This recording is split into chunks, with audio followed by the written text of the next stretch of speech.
जनूबी पंजाब से इमरान खान का बड़ा सरप्राइज सामने आ गया है और मुबारक हो।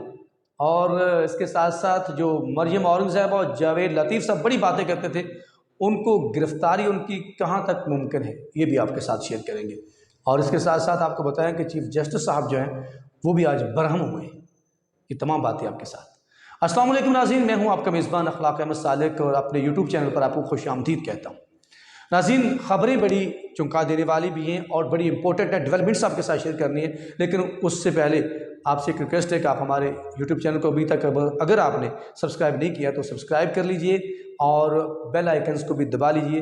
बड़ी डेवलपमेंट्स आ रही हैं, बड़ी तेज़ी से आ रही हैं और बड़ी इंटरेस्टिंग हैं। आने वाले वक्त में जो है वो मुल्क का जो इलेक्शन है वो इस पर तय होना है, तो हमने आपके साथ वो शेयर करनी ताकि हमारी हर वीडियो आप तक बर वक्त पहुँचे और आप भी अपडेट रहें।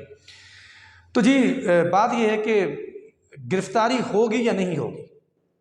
असल में बात यह है, मैं जो आगाज़ में आपको बात की कि जावेद लतीफ़ और मरियम औरंगज़ेब साहबा की, उनको कल के लिए समन आ गया। वो मैं आपके साथ वो पूरी अदालती कार्रवाई भी आपके साथ आगे चल के शेयर करता हूँ। बात यह है कि क्या ये गिरफ़्तार होंगे, अगर गिरफ़्तार होंगे तो वो किस सूरत में है और किस हालत में और किस लिए गिरफ़्तार होंगे। जो दूसरी गिरफ्तारियाँ हो रही हैं वो तो किसी को मनवाने के लिए, किसी को किसी का साथ छोड़वाने के लिए, लेकिन ये गिरफ्तारी क्यों हुआ है? क्योंकि पीडीएम ने तो हमेशा जो 16 माह में जो हुकूमत की है उसके अंदर भी उन्होंने तमाम अपने केसेस माफ़ करवाए हैं और निगरान सेटअप के अंदर तो उनको किसी ने पूछा नहीं है। वो तो निगरान सेटअप तो महसूस होता है, एंजॉय किया उन्होंने सारा, महसूस नहीं होता। आपके सामने सारी ये सिचुएशन है। तो बात जो जहाँ पे है कि उनको बुलवाया जाएगा, क्या उस हालत में बुलवाया जाएगा जिस हालत में फवाद चौधरी के ऊपर कपड़ा डाल के ऐसे लाया जाता है जैसे कोई दहशतगर्द हो, जैसे कोई गैर मुल्की दहशतगर्द को पकड़ा गया हो, किसी जासूस को पकड़ा गया हो। 302 का बड़ा क्रिमिनल केस है जो उसके ऊपर इस तरह से लाया जाए। क्या कल ये जो गिरफ्तारियां या अदालत में उनको पेश किया जाएगा तो क्या उसी तरह पेश होंगे वो समन जो जारी हुए? ये तमाम बातें हमारे जहन में आती हैं। सबसे पहले आपको बताएं कि अदालत ने क्या समन जारी किया है, वो आपके साथ शेयर करते हैं, फिर आगे बढ़ते हैं, बाकी बातों को भी आपके साथ शेयर करेंगे। चलो बढ़ते हैं उसकी तरफ। लाहौर की सदात दहशत गर्दी अदालत में इश्ताल अंगेज तकरीर के इल्ज़ाम में दर्ज मुकदमे में मुस्लिम लीग नून के रहनुमाओं मरियम औरंगज़ेब और जावेद लतीफ़ के खिलाफ केस की समाअत कल हफ्ता को हो गई। अदालत ने साबिक वफाकी वज़ीर इत्तलात व नशियात मरियम औरंगज़ेब साहबा की दायर बरियत की दरख्वास्त पर प्रोसिक्यूशन के वकला को नोटिस जारी करते हुए बजट बहस के लिए तलब कर लिया है।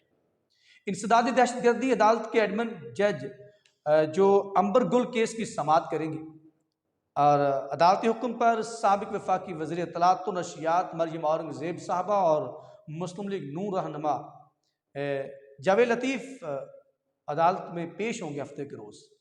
अदालत ने मरियम औरंगज़ेब समेत दीगर को तलबी के समन जारी कर दी है। ये जी आज की जो डेवलपमेंट है। अब सवाल यहाँ पे ये है कि इनको पेश किया जाएगा, इनको बुलवाया गया, किस तरह पेश किया जाएगा? क्या ये उसी हालत में पेश होंगे जिस तरह से जो लोग पेश हो रहे हैं पार्टी छुड़वाने के लिए और पार्टी में शामिल होने के लिए, किसी के साथ छोड़ने के लिए, क्या इस तरह से ट्रीट किया जाएगा अदालत के अंदर, या फिर वो हाथी के दांत दिखाने के और खाने के और उसके मस्ताक वाली बात होगी? ठीक है ना। गुंगलों तो मिट्टी चाटना जी, क्या घूंगड़ो तो मिट्टी चाटते हो? कि ये इल्ज़ाम लगाया जाता है ना कि इनको तो पूछा नहीं जा रहा है। इनके ऊपर बड़े बड़े केसेस थे नून लीग के ऊपर। तो आपको पता है जब उनके ऊपर फिर ये पहले एस्टेब्लिशमेंट के ऊपर तनकीद करते थे, फिर एस्टेब्लिशमेंट की गोद में बैठ के जब फ़र्द जुर्म आयद होनी थी दोनों बाप बेटा को जो है ना वो एक वज़ीर आज़म बन गया और दूसरा वज़ीर आला बन गया। पुरानी बातें को छेड़ने का मकसद ये है कि अब 16 माह से लेकर अब तक इनको जो है ना वो फूलों की सेज पे बिठाया गया। अब अचानक से ये क्या ख्याल आया? क्या मुक़्तदा क़ुव्वत ने ये तो नहीं कहा कि बैलेंस करने की कोशिश की, लेकिन बैलेंस ऐसे नहीं होना, ये बैलेंस नहीं होता कि आप उनको आएँ और बुलवाएँ, जी आएँ चाय शाय पिएँ और अपने हाज़िर लगवा के चले जाएँ, और एक बंदे को आप पेश कर रहे हैं, या एक कुछ लोगों को आप इस तरह से पेश कर रहे हैं जो आपके सामने है और जो हालात बने हुए हैं, जो पीछे भुगत रहे हैं वो। तो इस तरह ये बात है। और दूसरे नंबर पे ये है कि बड़ी बात यहाँ पे है कि जनूबी पंजाब से कल हमने आपको बताया था कि डेवलपमेंट आना शुरू हो गई और खान ने जेल में बैठ के जो सरप्राइज देना शुरू हो गए। ये आपको मुबारक हो, हम मुबारकबाद देते हैं। अगर उनको भी कोई अच्छा सरप्राइज़ मिले तो उनके लिए भी मुबारक है। उनको भी बड़ी मुबारकबाद की देने वाली उनके भी हैं, उनको भी मुबारक हो। वो जो उनके लीडर के साथ जो रिलीफ मिल रहा है वो मुबारकें में मुबारकें हैं।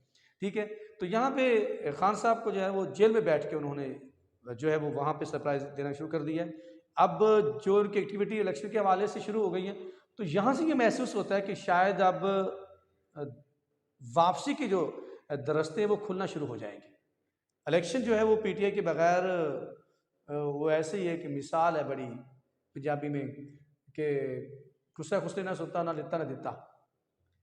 ठीक है ना, बात तो ये है, लेकिन है वही बात है कि फिर इलेक्शन किस चीज़ का, एक नाम का इलेक्शन कुछ भी नहीं है। वो आवाम की आंखों में आप धूल झोंकने की कोशिश करेंगे, लेकिन अब आवाम जो है वो उतनी नहीं रही। अब दौर बदल गया, अब मीडिया का दौर भी कुछ और है। लोग खुद से बहुत ज़्यादा ना अवेयरनेस उनको आ गई है।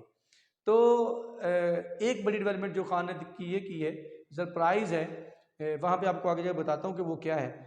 लेकिन सबसे पहले सुन लीजिए कि खान साहब ने जो जनूबी पंजाब के सदर हैं उनको नॉमिनेट कर दिया, जेल में बैठे हुए मोइन हैदर कुरैशी साहब हैं एक, उनको नॉमिनेट किया गया। और सबसे बड़ी जो सरप्राइजिंग बात मैंने आपको आगाज़ में कही थी वो ये है कि जो ओन बपी साहब जनूबी पंजाब के साबिक पीटीआई के सदर थे, उन्होंने सियासत से अलहदगी अख्तियार की थी, लेकिन क्या हुआ कि उन्होंने उनको मुबारकबाद दी है नए बनने वाले जो सदर है जनूबी पंजाब के। ये बड़ी सरप्राइजिंग बात है कि यहाँ पे उन्होंने लाताल्लुकी जो है वो वक्ती तौर पर अपने आप को बचाने के लिए सेफ रखने के किया गया, और खान को नहीं छोड़ा। इसका मतलब ये हुआ, इसके मतलब ये भी निकलता है कि जो लोग छोड़ के जा रहे हैं, अगर कल को हालात जो हैं वो नॉर्मल होते हैं तो क्या वो लोग जो हैं वो इसी तरह ऑन बप्पी की तरह जो है वो वेलकम कहेंगे। मैं पहले भी कहता हूँ कि लोगों को आप दबाकर, लोगों को आप जिसे कहते हैं कि डरा कर धमका कर आप लोगों को कभी भी उनकी ज़हन साजी नहीं कर सकते, उनकी जो राय है वो बदल नहीं सकते, ओपिनियन नहीं बदल सकते, मुनाफिक तो पैदा हो सकती है। तो लिहाजा अब ये सरप्राइजिंग बात है, बड़ी अच्छी खुशाइन बात है पीटीआई के लिए कि जो लोग छोड़ के गए हुए हैं वो उनके दिल से खान की मोहब्बत नहीं गई, पीटीआई की मोहब्बत नहीं गई। कुछ लोग डटे हुए हैं, जो बड़े मजबूत असाब के मालिक हैं, जो थोड़े से कमज़ोर लोग हैं, वो उन्होंने एक दफ़ा जो है ना वो जिसे कहते हैं कि सेफ एग्जिट किया है, लेकिन जो ही हालात जो हैं दिखाई देंगे वो फिर से शामिल हो जाएंगे। ये कहाँ तक जो है वो सरप्राइजिंग रहती है आने वाली, क्योंकि चेक मीटर लग रहे हैं गाहे बगाहे कि जो हम कर रहे हैं, जो मुक़्तदा क़ुव्वतें निगरान सेटअप के साथ मिलके, उसका जो है वो क्या रिज़ल्ट आता है। रिज़ल्ट उनके हक में आने की बजाय और ज़्यादा उनके मुखालफत में चला जाता है, मकबूलियत में इजाफा होता जाता है। अगले व्लॉग में फिर आपसे एक नए टॉपिक के साथ, एक नई डेवलपमेंट के साथ मुलाकात होगी। अल्लाह ने के